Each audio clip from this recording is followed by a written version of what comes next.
पिछली कहानी मंदारवती किसकी पत्नी है का जवाब राजा विक्रमादित्य से सुनने के बाद बेताल पुनः वृक्ष पर जाकर लटक गया। शीशम वृक्ष पर चढ़कर राजा ने फिर बेताल को उतारा और उसे कंधे पर डालकर चुपचाप भिक्षु की ओर चल पड़ा। कुछ आगे चलने पर सौ में बैठा बेताल फिर से बोला, राजन, रात के समय इस भयानक शमशान में आते जाते तुम घबरा नहीं रही हो? यह आश्चर्य की बात है। लो, तुम्हारा जी बहलाने के लिए मैं तुम्हें फिर एक कथा सुनाता हूँ। पाटलिपुत्र नाम का एक जगत विख्यात नगर है। प्राचीन काल में वहाँ विक्रम केसरी नाम का एक राजा था, जिसके पास ऐश्वर्य के सारे सामान मौजूद थे। उसका खजाना बहुमूल्य रत्नों से सदैव ही भरा रहता था।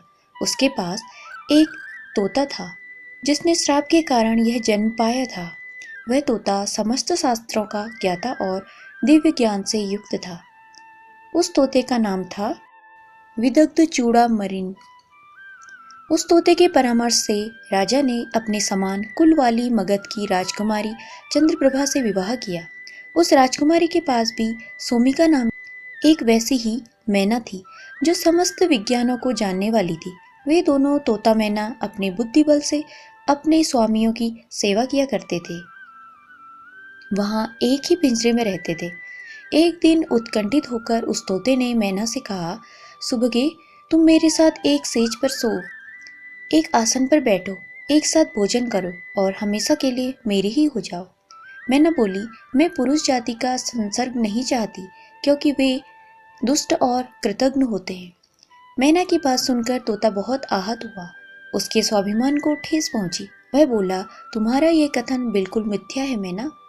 पुरुष दुष्ट नहीं होते, दुष्टा तो स्त्रियां होती हैं और वे क्रूर हृदय वाली भी होती हैं। तोते की बात पर दोनों में झगड़ा पैदा हो गया कि कौन दुष्ट है। तब उन दोनों ने शर्त लगाई कि यदि मैना झूठी हो तो वह तोते से विवाह कर लेगी, और यदि तोते की बात गलत निकली तो वह मैना का दास बन जाएगा। निर्णय के लिए वे दोनों राजसभा में बैठे हुए राजपुत्र के पास गए। अपने पिता के न्यायालय में बैठे हुए राजपुत्र ने जब उन दोनों के झगड़े का वृत्तांत सुना कि कौन दुष्ट है, तब उसने मैना से कहा, सारिका, पहले तुम यह बताओ कि पुरुष किस प्रकार कृतघ्न होते हैं। मैना ने कहा, सुनिए। अपने पक्ष की पुष्टि के लिए उसने पुरुषों का दोष सिद्ध करने वाली यह कथा सुनाई।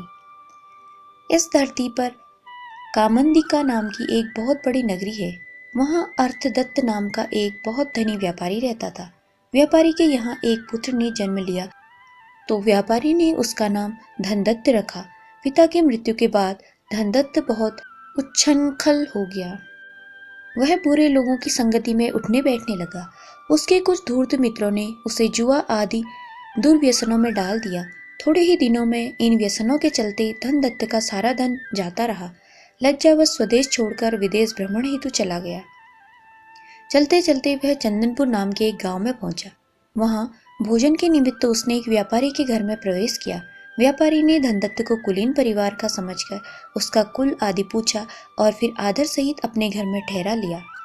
वह व्यापारी धनदत्त के व्यवहार से इतना खुश हुआ कि उसने रत्नावती नाम की अपनी कन्या भी उसे ब्याह दी और दहेज में ढेर सारा धन भी दे दिया। तब वह धनदत्त वहीं अपने ससुर के घर में रहने लगा। कुछ समय बीतने पर सुख के कारण वह अपनी पिछली दुर्गति भूल गया। धन मिल जाने से वह फिर व्यसनों में फंस गया और स्वदेश जाने के लिए उद्यत हो गया। रत्नावली अपने माता पिता की इकलौती संतान थी, अतः वह व्यापारी उसे अपने पास से दूर नहीं जाने देना चाहता था। लेकिन उस दुष्ट ने बड़ी कठिनाई से किसी तरह उसे अनुमति देने के लिए विवश कर दिया। अनंतर एक वृद्धा के साथ गहनों से अलंकृत अपनी स्त्री को लेकर वह उस देश से चल पड़ा। चलते चलते वे बहुत दूर तक जंगल में जा पहुंचे। वहां चोरों का भय बतलाकर उसने अपनी स्त्री के गहने लेकर अपने पास रख लिए। धन के लोभ से उस पापी ने अपनी गुणवती स्त्री और उस वृद्धा को एक खंदक में धकेल दिया। खंदक में गिरते ही वृद्धा तो मर गई, लेकिन झाड़ियों में उलझ जाने के कारण उसकी पत्नी नहीं मरी। किसी तरह वह रोती बिलखती उस खंदक से बाहर निकल आई। उसका शरीर क्षत विक्षत हो गया था। जगह जगह राह पूछती पर बड़ी कठिनाई से अपने पिता के घर पहुंच पाई। अचानक इस रूप में उसके लौट आने पर उसके माता पिता सदमे में आ गए। उन्होंने कारण पूछा तो रोते रोते उसने कहा, पिताजी, डाकुओं ने हमें मार्ग में लूट लिया। वे मेरे पति को बांध कर ले गए। उन्होंने मुझे और वृद्धा को खंदक में फेंक दिया। वृद्धा तो मर गई, किंतु ईश्वर की कृपा से मेरे प्राण बच गए। मैं खंदक में चीखती चिल्लाती रही। देव योग से एक पथिक ने मेरी आवाज़ सुन ली और मुझ पर कृपा करके मुझे खंदक से बाहर निकाला। मैं किसी प्रकार मार्ग में राहगीरों से रास्ता पूछती हुई यहाँ तक आ पहुँची हूँ। बेटी के मुख से उसकी विपदा का हाल सुनकर उसके माता पिता ने उसे धीरज बताया। तब वह सती अपने पति का ध्यान रखती हुई माता पिता के पास ही रहने लगी। उधर उसके पति ने स्वदेश पहुंचकर थोड़े ही दिनों में अपने साथ लाया हुआ धन जुए आदि में गवा दिया। जब वह बिल्कुल कंगाल हो गया तो उसने सोचा क्यों न अपने ससुर के पास जाकर फिर धन मांग लाऊं। मैं उनसे कहूँगा कि उनकी पुत्री उसके घर भली प्रकार रह रही है। ऐसा विचार कर वह ससुराल की ओर चल पड़ा। जैसे ही वह ससुराल के करीब पहुंचा, छत पर खड़ी उसी दिशा में देखती उसकी पत्नी ने उसे पहचान लिया और तुरंत दौड़ते हुए नीचे उतर आई। दौड़कर वह उस पापी के चरणों में जा गिरी। डरे हुए अपने पति को उसने वह सारा वृत्तांत कह सुनाया कि पहले किस प्रकार उसने झूठ मूठ अपने पिता से डाकुओं के उपद्रव की बात कही थी। सारी बात जानकर धनदत्त में हौसला पैदा हो गया और उसने निर्णय लेकर अपने ससुर के घर में प्रवेश किया। उसके ससुर ने प्रसन्नता पूर्वक अपने दामाद का स्वागत सत्कार किया, इस प्रसन्नता में कि उसका दामाद डाकुओं की गिरफ्त से जीवित बचाया है। उसने अपने मित्रों और संबंधियों को बुलाकर महोत्सव मनाया। तत्पश्चात धनदत्त वहां अपनी पत्नी सहित अपने ससुर के धन पर फिर से मौज करने लगा। इतनी कथा सुनाकर मैना ने आगे का वृत्तांत कहा। हे राजन, साफ है कि कौन दुष्ट है। एक बार रात के समय उस नृशंस ने जो कुछ किया वह यद्यपि कहने के योग्य नहीं है, किंतु फिर भी कथा के प्रसंग में कहना पड़ रहा है। उस दुष्ट ने अपनी गोद में सोई हुई पत्नी की हत्या कर दी और उसके सारे गहने लेकर चुपचाप अपने देश की ओर चला गया। जब मैना ने आक्षेप लगाया कि पुरुष ऐसा पापी होते हैं, तो राजपुत्र ने तोते से कहा, हे शुक, सारिका अपनी बात कह चुकी है, प्रत्युत्तर में तुम्हें जो भी कहना है कहो। तब तोते ने उन्हें यह कथा सुनाई। तोता बोला, हे देव, स्त्री भयानक साहस वाली, दुष्चरित्रता और पापी होती है। इस संदर्भ में आप यह कथा सुनिए, इससे स्पष्ट हो जाएगा कि कौन दुष्ट है। हर्षवती नाम की एक नगरी में एक धनवान बनिया रहता था। वासुदत्ता नाम की उसकी एक कन्या थी जो अत्यंत सुंदर थी। बनिया उसे अपने प्राणों से भी अधिक प्यार करता था।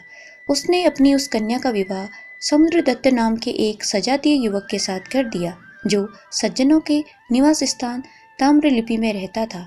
समुद्रदत्त सज्जन था। वह वासुदत्ता के समान ही रूप यौवन वाला था। सुंदर स्त्रियां उसकी ओर इस तरह टकटकी लगाए देखती थी जैसे चंद्रमा को चकोर देखता है। एक बार जब वासुदत्ता का पति अपने देश में था और वह अपने पिता के घर थी, तो उसने दूर से एक पुरुष को देखा। उस पुरुष युवक को देखकर वह चंचल स्त्री कामातुर हो गई और अपनी सखी द्वारा उसे गुप्त रूप से बुलवाकर उसके साथ काम क्रीडाएं की। उसके बाद भी वह उससे गुप्त रूप से अनेकों बार मिली। उसकी उस सखी के अलावा किसी और को उसकी करतूतों का पता न था। एक दिन उसका पति अपने देश से वापस लौटा तो उसके सास ससुर ने उसका बहुत आदर सत्कार किया और उसे उचित मान सम्मान दिया। अपनी इकलौती संतान वासुदत्ता का पति होने के कारण उनके लिए वह सबसे प्रिय व्यक्ति था। वह सारा दिन उत्सव उल्लास में बीता। रात में वासुदत्ता की माता ने अपनी बेटी को सजा संवार कर उसके पति के शयन कक्ष में भेजा, किंतु एक ही सेज पर सोकर भी वह अपने पति के प्रति अनुरक्त न हुई। दूसरे पुरुष में मन लगा रहने के कारण पति के आग्रह करने पर भी वह नींद आने का बहाना किए पड़ी रही। तब राह की थकावट और मदिरा के नशे से चूर उसके पति को जल्दी ही नींद आ गई। धीरे धीरे घर के सब लोग सो गए, किंतु करवट लिए वासुदत्ता जागती हुई अपने प्रेमी के विचारों में खोई रही। तभी एक चोर उसके महल में दाखिल हुआ और वासुदत्ता को जागता हुआ महसूस कर एक अंधेरे कोने में सिमट कर खड़ा हो गया। वासुदत्ता अपनी प्रेमी से मिलने को बेचैन हो रही थी। उसने अपने प्रेमी से दिन में ही यह मालूम कर लिया कि रात के समय उन्हें कहाँ मिलना है। अतः वह चुपचाप उठी और खूब गहने पहनकर सज संवर कर अपने प्रेमी से मिलने महल से निकल पड़ी। यह देखकर उस चोर को बहुत आश्चर्य हुआ। उसने सोचा कि जिन गहनों की चोरी करने मैं यहाँ आया हूँ वह गहने तो यह स्त्री पहनकर बाहर जा रही है, अतः इसका पीछा करके यह तो देखूं कि यह जा कहाँ रही है। रास्ते में ही इसके गहने भी लूट लूंगा। यही सोचकर वह चोर भी चुपचाप उस वणिक पुत्री पर नजर रखता हुआ छिपकर उसके पीछे पीछे चलने लगा। कुछ दूर जाने पर चोर ने देखा कि वणिक पुत्री की एक सखी उसके लिए कुछ फूल और मालाएं लिए एक उद्यान में घुस गई, जहां उसके प्रेमी ने उससे मिलने का वचन दे रखा था। वासुदत्ता जब प्रेमी द्वारा बताए मिलन स्थल पर पहुंची तो उसने अपने प्रेमी को एक वृक्ष पर मृत अवस्था में लटकता हुआ देखा। हुआ यूं था कि जब वह युवक चोरी छिपे उद्यान में प्रवेश कर रहा था तो नगर रक्षकों ने उसे कोई चोर समझा और उसे पीट पीट कर मार डाला। फिर उसी उद्यान में उसके गले में फांसी का फंदा डालकर उसे वृक्ष से लटका दिया। अपने प्रेमी को इस अवस्था में देखकर वासुदत्ता स्तब्ध रह गई। वह विह्वल और उद्भ्रांत होकर चीख पड़ी, हाय, मैं मारी गई। तदोपरांत वह भूमि पर गिरकर करुण स्वर में विलाप करने लगी। जब वह कुछ चैतन्य हुई तो उसने अपने प्रेमी को वृक्ष से उतारकर भूमि पर रखा और उसे फूलों से सजाया। प्रीति और शोक से उसका हृदय विवेक शून्य हो गया था। उसने उस निष्प्राण शरीर का आलिंगन किया और उसका मुख ऊपर उठाकर वह ज्यों ही उसका चुंबन करने लगी त्यों ही उसके प्रेमी ने उसके शरीर में बेताल प्रविष्ट हो गया था। अचानक अपने दांतों से उसकी नाक काट ली।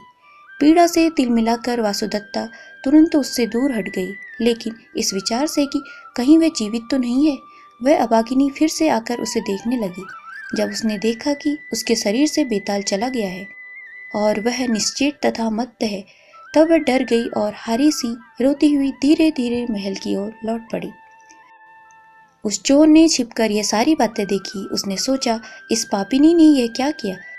अरे, स्त्रियों का हृदय तो बहुत भयानक, घने अंधेरे से भरा, अंधे कुएं के समान और बड़ा गहरा होता है। चलो देखूं अब यह क्या करती है। ऐसा सोचकर कौतूहल के कारण वह दूर से ही फिर उसका पीछा करने लगा। वणिक पुत्री अपनी उस कोठरी में पहुंची जहां उसका पति सोया पड़ा था। तब वह जोर जोर से रोती हुई चिल्लाने लगी, बचाओ बचाओ, पति के रूप में इस दुष्ट ने मेरी नाक काट ली है। इस तरह बार बार उसका रोना चिल्लाना सुनकर उसके कुटुंबीजन और माता पिता सभी घबराए हुए जागकर उनके शयन कक्ष में पहुंचे। वहां पहुंचकर जब उसके पिता ने देखा कि वासुदत्ता की नाक कटी हुई है और उसकी नाक से रक्त बह रहा है, तब उसके पिता ने क्रोध में आकर अपने जमाता को भरिया द्रोही जानकर रस्सी में बांध दिया। वासुदत्ता की बातें सुनकर उसका पिता तथा अन्य सभी लोग समुद्रदत्त के प्रतिकूल हो गए थे, अतः बांधे जाने पर भी उसने गूंगे की तरह कुछ न कहा। इसी हो हल्ले में धीरे धीरे रात बीत गई। तब सब कुछ जानता हुआ भी वह चोर चुपके से वहां से चला गया। समुद्रदत्त का ससुर वह बनिया उसे तथा कटी नाक वाली अपनी बेटी को लेकर राजा के दरबार में पहुंचा। सारा वृत्तांत सुनने के बाद राजा ने समुद्रदत्त को दोषी मानते हुए उसे प्राणदंड की आज्ञा दे दी। अनंततर जब बांधकर उसे वध स्थल की ओर ले जाया जा रहा था, तब वह चोर राजा के आदमियों के पास आकर बोला, हे अधिकारियों, अकारण ही इस व्यक्ति को प्राणदंड नहीं देना चाहिए। यह निर्दोष है। सारी बातें मैं जानता हूँ। तुम लोग मुझे राजा के पास ले चलो, जिससे मैं उन्हें सारा वृत्तांत कह सकूं। उसके ऐसा करने पर कर्मचारी उसे राजा के पास ले गए। वहां अभयदान मांगकर उस चोर ने आरंभ से उस रात की सारी बातें राजा को कह सुनाई। उसने राजा से कहा, महाराज, यदि आपको मेरी बातों पर विश्वास न हो तो सत्य ही स्वयं ही जांच करवाएं। इसकी कटी हुई नाक अब भी उस शव के मुंह में है। यह सुनकर राजा ने देखने के लिए अपने अनुचरों को उद्यान में भेजा और जब सच्चाई मालूम हुई तो उसने समुद्रदत्त को रिहा कर दिया। राजा ने उस दुष्टा पत्नी के कान भी कटवा दिए और उसे देश से निकाल दिया। उसने उसके ससुर की सारी धन संपत्ति भी जब्त करवा दी। इतना ही नहीं, उस चोर पर प्रसन्न होकर उसे नगर का अध्यक्ष भी नियुक्त कर दिया। इतनी कथा सुनकर तोते ने राजा से कहा, हे राजन, इस कहानी से स्पष्ट है कि कौन दुष्ट होता है। इस संसार में स्त्रियां ऐसे दुष्टा और स्वभाव से विषम होती हैं। इतना कहते ही उस तोते पर से इंद्र का श्राप जाता रहा और वह चित्ररथ नाम का गंधर्व बनकर दिव्य शरीर धारण कर स्वर्ग को चला गया। उसी तरह तत्काल ही मैना का भी श्राप दूर हो गया और वह भी तिलोत्तमा नाम की अप्सरा बनकर सहसा ही स्वर्ग चली गई। यह कथा सुनाकर बेताल ने राजा विक्रमादित्य से पूछा, राजन, तोता मैना के अपने अपने अपेक्षों का निराकरण हो गया था। अब तुम बताओ कि स्त्रियां निंदित होती हैं अथवा पुरुष, दोनों में कौन दुष्ट है? जानते हुए भी यदि तुम कुछ नहीं बताओगे तो तुम्हारे मस्तक के टुकड़े टुकड़े हो जाएंगे।